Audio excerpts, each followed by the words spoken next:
Shalom Obracha, nous poursuivons avec la deuxième Mishnah du troisième Pérec. La Mishnah nous dit Metsudot, Chaya, Vaof, Vedagim.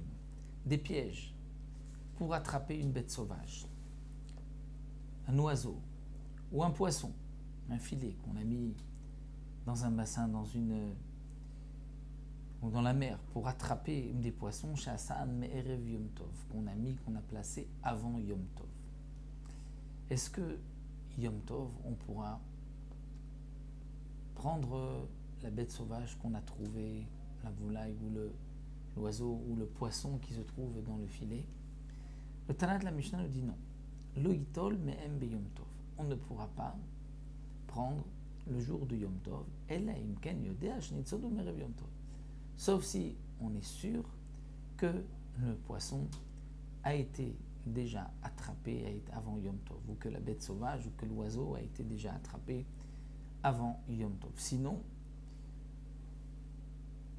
il a peut-être été préparé pendant Yom Tov et il y a un safek hachana, c'est-à-dire un doute, est-ce qu'il a été préparé avant Yom Tov ou pas, il sera donc interdit. Et c'était l'histoire d'un non-juif, Shevi Dagim le Rabban Gamliel, qui a apporté des poissons à Rabban Gamliel. Ve'amar, Rabban Gamliel a dit Moutari même. C'est vrai que les poissons sont permis, et la she'en retzoni les kabel aimenu, mais je ne veux pas les recevoir de ce non-juif. Qu'est-ce que cette histoire vient illustrer par rapport à ce que nous venons de voir? Alors le Barthénoura nous rapporte ce qui est marqué dans la Gemara, qu'en vérité, il manque un petit passage dans la Mishnah. Il faudrait donc dire que Safek Mouchan Assour, comme nous avons vu au début, on ne pourra prendre le poisson qui a été attrapé dans le filet que si on est sûr qu'il a été attrapé avant Yom Tov. Ou la bête sauvage, que si on est sûr qu'elle est tombée dans le piège avant Yom Tov. Parce que sinon, si on n'est pas sûr, on a un doute, est-ce qu'il est prêt avant Yom Tov ou pas, et Safek Mouchan c'est Assour. Mais la Mishnah, donc il faudrait rajouter que Rabban Gamliel permet. Et Rabban Gamliel, lui, il n'est pas d'accord, pense que lorsqu'on a un doute, c'est permis. Et c'est pour cela que la Mishnah nous rapporte une histoire où Rabban Gamliel avait dit théoriquement que ces poissons qui ont été apportés par le non-juif sont permis, mais malgré tout, je ne veux pas les prendre. Pourquoi?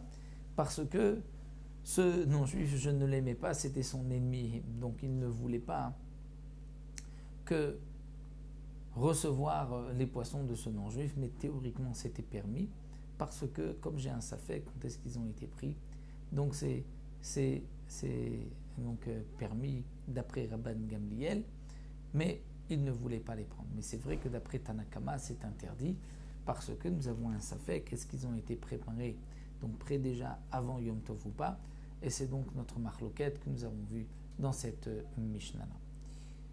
Le Barthénoura rajoute un petit peu et nous dit que la halakha n'est pas comme Rabban Gamliel, donc des fruits ou des poissons qu'on a apportés le jour de Yom Tov, un non-juif les amène, on ne sait pas s'ils ont été cueillis avant Yom Tov ou pendant Yom Tov, s'ils ont été chassés avant Yom Tov ou pendant Yom Tov, ils sont interdits.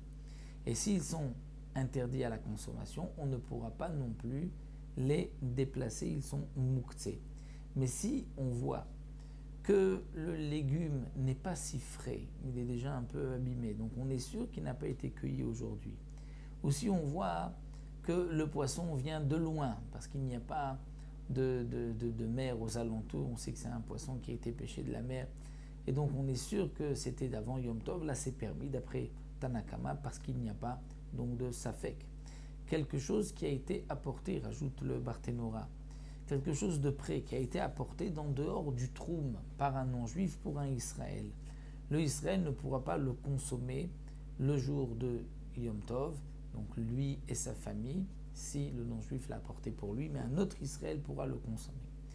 Des fruits qui ont été cueillis le jour de Yom Tov, le premier jour de Yom Tov, lorsqu'il y a 2 jours, ou des poissons qui ont été pêchés le premier jour de Yom Tov, ils pourront être consommés le 2e jour de Yom Tov, parce qu'il y a un doute, est-ce que c'est le premier ou le 2e jour qui est le véritable Yom Tov? Donc si c'était le premier jour, donc le lendemain c'est permis. Si c'était, puisque c'est un jour de semaine, si c'était le deuxième jour. Donc ils ont été pêchés un jour de semaine, puisque le premier jour n'était pas Yom Tov, à l'exception des 2 jours de Rosh Hashanah, puisque nous savons que c'est une seule Kedusha, comme un seul jour, il n'y a pas de doute.